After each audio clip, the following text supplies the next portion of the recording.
If you're walking through the Belgian forest and a snake appears, a deadly snake, and the snake slithers up to you, and you kind of freeze, and it starts slithering up your body, and it wraps itself around your neck. So, does acceptance mean that you allow it to strangle you? No. Unless that's your truth, you know. That's the mind's view of acceptance. That's in a sense the misunderstanding of acceptance is I should just accept this, you know. I should say yes to everything because that's very spiritual. And oh yes, snake, please strangle me. That's wonderful. Everything's okay. Everything's perfect. Oh, this is perfect. Perfect. Oh, this is perfection. That's pretending to allow. That's pretense. That's trying to be an accepting person. That's trying to be a very spiritual, very enlightened, accepting person. Trying to prove acceptance. Again, unless that is your truth, and that unless you are absolutely aligned with that truth, and maybe some of you are, but that's a very limited view of acceptance, you see. To me, that sounds like tolerating. That sounds like tolerating. That sounds like tolerating. I don't really want this to be happening, but I guess I'm supposed to accept. So then people would say, then people would say, well, yeah, but if you fight the snake, isn't that saying no? Isn't that resistance to life? Isn't that that's what's happening? That's what wants to happen is, you know, strangulation by a snake. Isn't that if you try and remove the snake? Isn't that resistance? Isn't that saying no?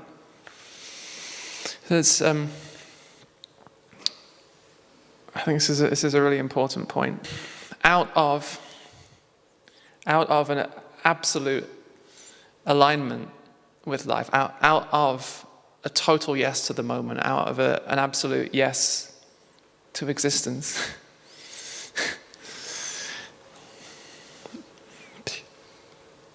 You know, the removal of the snake can come.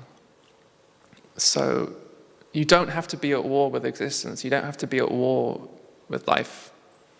You don't even have to make the snake into the enemy. You know, you're not saying no to the universe. You're not saying no to life. You're not even saying no to snakes, the existence of snakes.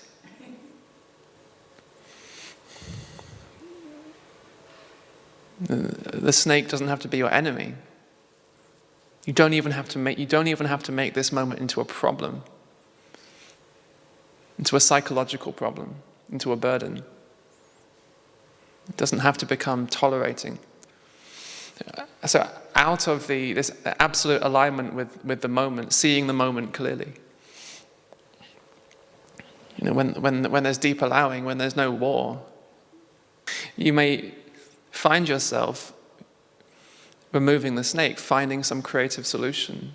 You may be inspired to, you know, remove the snake hopefully in a as kind, compassionate way as possible. So the removing of the snake can happen from that place of no war. There doesn't have to be a war for the removal of snakes. It's a metaphor, by the way. So, in other words, the small no, the small no to this particular situation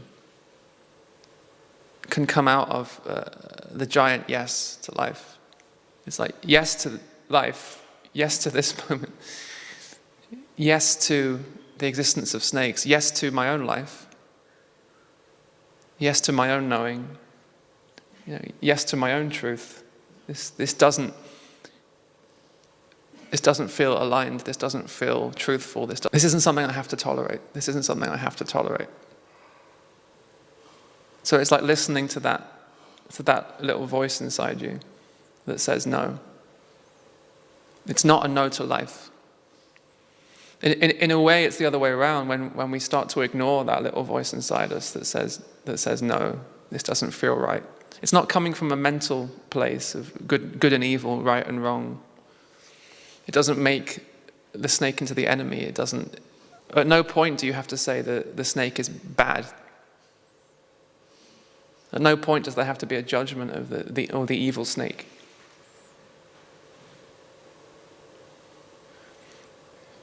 So it's not a fight against evil. It's not a fight against the wrongness of life. It's not a fight against the bad. It's the other way around. It's a listening. It's a listening to your own truth and honoring it from a place of deep acceptance. Otherwise, you're simply tolerating. So it's not putting up with something. It's saying yes to it as if. I think Eckhart Tolle said this: as if you had chosen it. As if you had chosen it. You haven't literally chosen it, but receiving as if you had chosen it.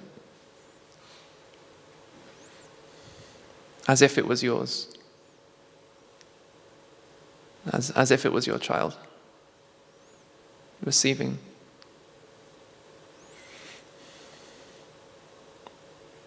And it's from that place of absolute allowing or acceptance or embrace or alignment.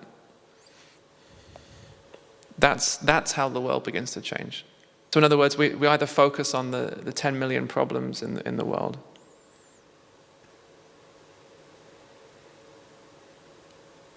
or we become the solution. Who was it who said, was it be? Wasn't me. Gandhi, I think, be the change. Be the change that you seek. Be the change. So that's not powerlessness. That's not powerlessness. That is reconnecting with your the source of true power, which is your own presence, which is life itself. The power that creates worlds, the power that burns as the sun, the power that moves the oceans and grows the flowers. And you are not separate from that power, that infinite intelligence, that flows through all things, that is all things.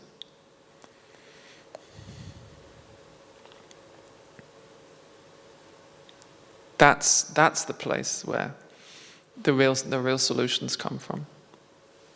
We don't have to be at war with the universe for change to happen.